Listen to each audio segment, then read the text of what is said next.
അറിയാൻ കഴിഞ്ഞ കാര്യങ്ങൾ, ആ പക്ഷിക്ക് കണ്ടെത്താൻ കഴിഞ്ഞ കാര്യങ്ങൾ പോകട്ടെ, ആ പക്ഷി എവിടെ പോയി എന്ന് പോലും ഒരു വേള സുലൈമാൻ നബി അലൈഹി സ്വലാമിന് അറിയാൻ സാധിച്ചില്ല എന്ന് പറയുമ്പോൾ നിങ്ങൾ നോക്കൂ, അദ്ദേഹത്തിന്റെ ആ കഴിവുകേടല്ലേ നമുക്ക് അവിടെ കാണാൻ സാധിക്കുന്നത്. ആരാണ് സുലൈമാൻ നബി അലൈഹി സ്വലാം? ഉറുമ്പുകളുടെ ശബ്ദം, സംസാരം പോലും തിരിച്ചറിയാൻ കഴിയുമായിരുന്ന ഒരു പ്രവാചകൻ. ജിന്നുകളെയും അതുപോലെ തന്നെ പിശാചിനെയും ഒക്കെ തന്റെ ഉദ്ദേശങ്ങൾക്കനുസരിച്ച് മുന്നോട്ട് കൊണ്ടുപോകാൻ മാത്രം അവരിൽ സ്വാധീനമുണ്ടാക്കി കൊടുത്തിരുന്ന, അത്രമാത്രം അവരെ കീഴ്പ്പെടുത്തി കൊടുക്കപ്പെട്ടിരുന്ന ഒരു പ്രവാചകൻ. ആ പ്രവാചകനാണ് ഒരു തന്റെ സൈന്യത്തിൽപ്പെട്ട ഒരു പക്ഷി എവിടെ പോയി, എന്തിനു പോയി എന്ന് അറിയാതെ തിരിച്ചു വന്നാൽ ഞാൻ ശിക്ഷിക്കുമെന്ന് പ്രഖ്യാപിക്കുന്നത്. അപ്പൊ ഇങ്ങനെയുള്ള ഒരുപാട് സംഭവങ്ങൾ, ഞാൻ ഒന്ന് രണ്ട് ഉദാഹരണങ്ങൾ പറഞ്ഞെന്ന് മാത്രം. ഖുർആനിലും അതുപോലെ തന്നെ നബി സല്ലല്ലാഹു അലൈഹി വസല്ലമയുടെ ചരിത്രത്തിലും ഒക്കെ നമുക്ക് കാണാൻ കഴിയുന്ന ഒട്ടേറെ സംഭവങ്ങളുണ്ട്. ഇതിന്റെയൊക്കെ ചുരുക്കം എന്താണെന്ന് ചോദിച്ചാൽ, ഈ മുഇസ്സത്ത് എന്ന് പറയുന്നത് നമ്മൾ സാധാരണ കാര്യങ്ങൾ ചെയ്യുന്നത് പോലെ പ്രവാചകന്മാർക്കോ അല്ലെങ്കിൽ കറാമത്ത് എന്ന് പറയുന്നത് നമ്മളൊക്കെ സാധാരണ കാര്യങ്ങൾ ചെയ്യുന്നത് പോലെ ഔലിയാക്കന്മാർക്കോ മഹാന്മാരായ ആളുകൾക്കോ അവർ ഉദ്ദേശിക്കുമ്പോൾ ചെയ്യാൻ പറ്റുന്നതല്ല എന്നുള്ള ആ ഒരു അടിസ്ഥാന വിഷയം നമ്മൾ മനസ്സിലാക്കാത്തത് കൊണ്ടുണ്ടായ അബദ്ധങ്ങളാണ്. നിങ്ങൾ നോക്കൂ, നബി സല്ലല്ലാഹു അലൈഹി വസല്ലമയോട് മക്കയിലെ മുശ്രിക്കുകള് അല്ലെങ്കിൽ ബഹുദൈവ വിശ്വാസികളായ മദീനയിലെയോ മക്കയിലെയോ പ്രവാചകന്റെ കാലഘട്ടത്തിലെ മുശ്രിക്കുകളായ ആളുകൾ ചോദിച്ചു അസ്ഹാബുൽ കഹ്ഫിനെ പറ്റിയിട്ടും അതുപോലെ തന്നെ റൂഹ്, ആത്മാവെന്ന് പറഞ്ഞാൽ എന്താണ് എന്നൊക്കെ ഇങ്ങനെയുള്ള 2-3 കാര്യങ്ങൾ ചോദിച്ചു. ഇത് ജൂതന്മാരാണ് മുശ്രിക്കുകളോട് പറഞ്ഞു കൊടുത്തത്. നിങ്ങൾ മുഹമ്മദിനോട് ചോദിക്കണം ഇത്തരം കാര്യങ്ങളെ കുറിച്ച്. മുഹമ്മദ് പറയുന്നതൊക്കെ സത്യസന്ധമാണെങ്കിൽ, അള്ളാഹുവിന്റെ അടുക്കൽ നിന്ന് വഹി ലഭിക്കുന്നുണ്ട്, പ്രവാചകനാണ് എന്നൊക്കെ പറയുന്നത് സത്യമാണെങ്കിൽ, ഇത്തരം ചില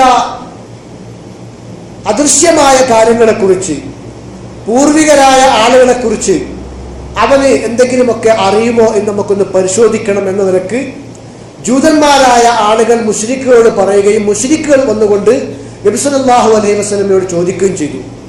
അപ്പൊ നബി സല്ലല്ലാഹു അലൈഹി വസല്ലമ മറഞ്ഞ കാര്യം അറിയുന്ന ആളാണെങ്കിൽ ഇതൊക്കെ പറയണല്ലോ, മുമ്പ് കഴിഞ്ഞു പോയ കാര്യങ്ങളും. ഇപ്പൊ നമ്മളൊക്കെ സാധാരണ എന്താ പറഞ്ഞത്, മുമ്പ് കഴിഞ്ഞു പോയതല്ല ഇനി വരാൻ പോകുന്നത് പോലും പറയുന്നതാണ്. സാധാരണ ഔലിയാക്കന്മാരെ പറ്റൊക്കെ നമ്മുടെ സമൂഹത്തിലുള്ള വിശ്വാസം എന്താണ്? അവർക്ക് മറഞ്ഞ കാര്യങ്ങൾ അറിയാം, നാളെ എന്ത് സംഭവിക്കുമെന്നറിയാം, നമ്മുടെ ഭാവി കാര്യങ്ങളെ കുറിച്ച് അന്വേഷിക്കാനാണല്ലോ പൊതുവെ നമ്മുടെ ആളുകളൊക്കെ പലപ്പോഴും ഇത്തരം ബീവിമാരുടെയും അതുപോലെ തന്നെ തങ്ങന്മാരുടെയും ഒക്കെ കേന്ദ്രങ്ങളിലേക്ക് പോകാറുള്ളത്. ഇവിടെ പ്രവാചകൻ സല്ലല്ലാഹു അലൈഹി വസല്ലമയോട് മുമ്പ് കഴിഞ്ഞു പോയ അസ്ഹാബുൽ കഹ്ഫ്, ഗുഹാവാസികളായ ആളുകളുടെ ആ സംഭവത്തെക്കുറിച്ചാണ് ചോദിക്കേണ്ടത്, വരാൻ പോകുന്ന കാര്യമല്ല, കഴിഞ്ഞു പോയ കാര്യത്തെക്കുറിച്ച്. അപ്പൊ നബി സല്ലല്ലാഹു അലൈഹി വസല്ലമ അതൊക്കെ എനിക്കറിയാം, ഞാൻ പ്രവാചകനാണ് എന്ന് പറഞ്ഞിട്ട് അതിന് മറുപടി പറഞ്ഞു കൊടുക്കുകയല്ല ചെയ്തത്. മറിച്ച് ഉഖ്ബിറുക്കും ഗദൻ ബിമാ സഅൽതും അൻഹു, നിങ്ങൾ ചോദിച്ച കാര്യത്തെക്കുറിച്ച് ഞാൻ നിങ്ങൾക്ക് നാളെ പറഞ്ഞു തരാം എന്നാ പ്രവാചകൻ പറഞ്ഞത്. നാളെ പറഞ്ഞു തരാം എന്ന് പറഞ്ഞാൽ എന്താണ്? അള്ളാഹുവിന്റെ അടുക്കൽ നിന്നുള്ള വഹി ലഭിക്കുമെന്ന പ്രതീക്ഷയോടുകൂടെ. അപ്പൊ ഒരു അദൃശ്യമായ കാര്യത്തെക്കുറിച്ച്, അത് കഴിഞ്ഞു പോയതാകട്ടെ, വരാൻ പോകുന്നതാകട്ടെ, വർത്തമാനകാലത്തുള്ളതാവട്ടെ, എന്ത് തന്നെ ആവട്ടെ, അദൃശ്യമായ കാര്യങ്ങളെക്കുറിച്ച് പ്രവാചകന്മാർക്കറിയില്ല. മറിച്ച് അള്ളാഹു വഹി മുഖേന ചില കാര്യങ്ങളെക്കുറിച്ച് അറിയിച്ചു കൊടുത്താൽ മാത്രമാണ് അവർക്കത് അറിയുക. അപ്പൊ പ്രവാചകൻ സല്ലല്ലാഹു അലൈഹി വസല്ലം പറഞ്ഞു, ഞാൻ നാളെ പറഞ്ഞു തരാമെന്ന് പറഞ്ഞു. പക്ഷേ നബി സല്ലല്ലാഹു അലൈഹി വസല്ലം ഇൻഷാ അല്ലാഹ് എന്ന് പറയാൻ മറന്നുപോയി എന്നാണ് ആ സമയത്ത്.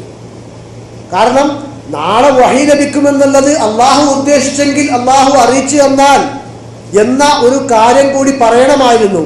അപ്പോൾ അത് പറയാൻ നബി സല്ലല്ലാഹു അലൈഹി വസല്ലം മറന്നുപോയി. നാളത്തെ ദിവസം വന്നു, പക്ഷേ വഹി വരുന്നില്ല. പ്രവാചകൻ ആകപ്പാടെ അങ്കലാപ്പിലായി. കാരണം ശത്രുക്കള് അവർക്ക് പറഞ്ഞു വരുത്താനുള്ള ഏറ്റവും നല്ലൊരു അവസരമാണല്ലോ.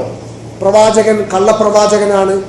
മുഹമ്മദ് നമ്മളോട് പറഞ്ഞ നാളെ പറയാമെന്ന് നാളെയും കഴിഞ്ഞു, മറ്റന്നാളും കഴിഞ്ഞു, ദിവസങ്ങൾ മുന്നോട്ട് പോവുകയാണ്. ഏതാണ്ട് 10-15 ദിവസത്തോളം വഹി വരുന്നില്ല, ജിബ്രീലിനെ കാണാനില്ല. പ്രവാചകന് ഈ വിഷയത്തിൽ ആകപ്പാടെ എന്ത് മറുപടി പറയും? ആളുകൾ പലതും പറയാൻ തുടങ്ങി. മുഹമ്മദിനെ അവന്റെ ദൈവം കൈയൊഴിഞ്ഞിരിക്കുന്നു, മുഹമ്മദ് ഇതാ ഇപ്പോൾ നാളെ പറയാമെന്ന് പറഞ്ഞു, എത്രയോ ദിവസങ്ങളായി. പറഞ്ഞ കാര്യങ്ങൾ ഇതൊക്കെ പ്രവാചകന്മാർക്ക് അറിയാൻ കഴിയുമായിരുന്നുവെങ്കിൽ നബി സല്ലല്ലാഹു അലൈഹി വസല്ലമ ഈ അസ്ഹാബുൽ കഹ്ഫിനെ കുറിച്ചുള്ള തന്റെ അറിവ് ഒളിച്ചു വെക്കുമോ? പ്രത്യേകിച്ച് ശത്രുക്കൾ ഇങ്ങനെയൊക്കെ പറഞ്ഞു വരുന്ന സന്ദർഭത്തിൽ.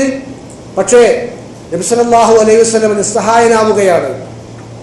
അവസാനം പിന്നീട് ഈ വിഷയവുമായി ബന്ധപ്പെട്ട് ഏതാണ്ട് ഇബ്നു കസീർ റഹ്മത്തുള്ളാഹി അലൈഹി പറഞ്ഞതുപോലെ 15 ദിവസത്തോളം കഴിഞ്ഞതിന് ശേഷമാണ് അള്ളാഹുവിൻ്റെ അടുക്കൽ നിന്നുള്ള വഹി ലഭിക്കുന്നത്. അങ്ങനെ അസ്ഹാബുൽ കഹ്ഫ് ആരാണെന്നും അവരുടെ ചരിത്രം എന്താണെന്നൊക്കെ അദ്ദേഹം പറഞ്ഞു കൊടുത്തു.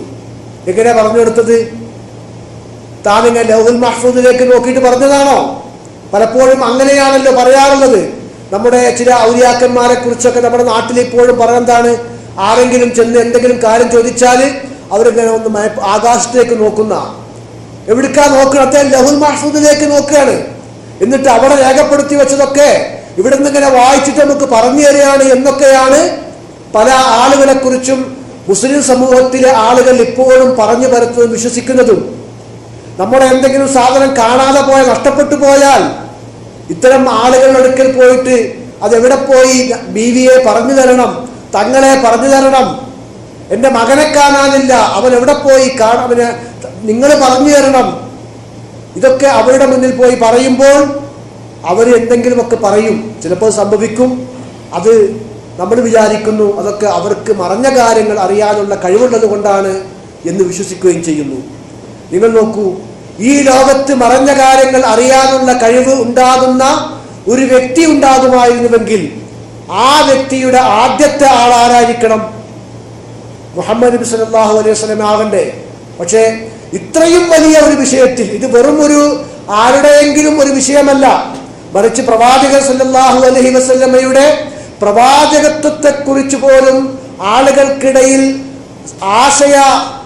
സംശയങ്ങൾ ഉണ്ടാക്കി തീർക്കുന്ന, പ്രവാചകത്വത്തെ പോലും നിഷേധിക്കാനുള്ള അവസരമുണ്ടാക്കി തീർക്കുന്ന ഒരു സന്ദർഭമുണ്ടായിട്ട് പോലും ഈ വിഷയത്തിൽ പ്രവാചകൻ നിസ്സഹായനാവുകയും അവസാനം ജിബ്രീൽ അലൈഹിസ്സലാം വന്നുകൊണ്ട് വഹയിലൂടെ ആ വിവരം പറഞ്ഞു കൊടുക്കുന്നവരേക്ക് നിശബ്ദനായി അസ്വസ്ഥനായി ആളുകൾക്കിടയിൽ തലയുയർത്തിപ്പിടിക്കാൻ കഴിയാത്ത വിധം നബി സല്ലല്ലാഹു അലൈഹി വസല്ലം അവിടെ ഒതുങ്ങിക്കൂടുകയും ചെയ്യുന്ന ഒരു അവസ്ഥയാണ് നമുക്ക് കാണാൻ കഴിയുന്നത്.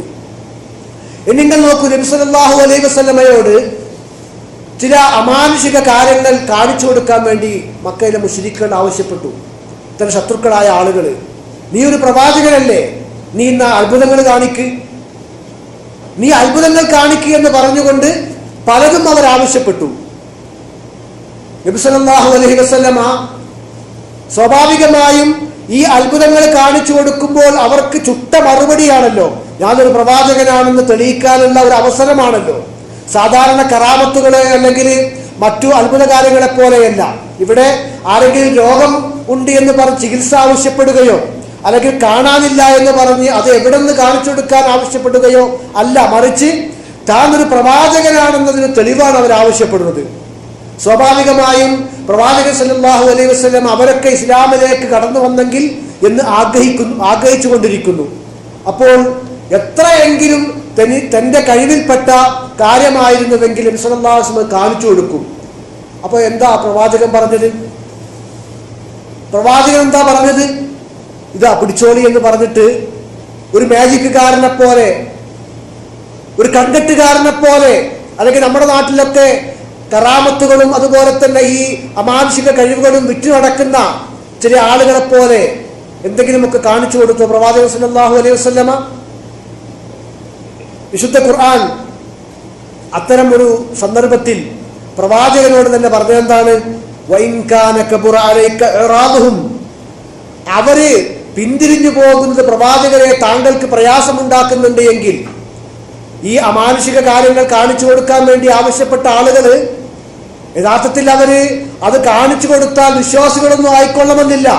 എങ്കിലും അവർക്ക് പറഞ്ഞു നിൽക്കാനുള്ള അവസരമാണല്ലോ. അപ്പൊ പ്രവാചകൻ സല്ലല്ലാഹു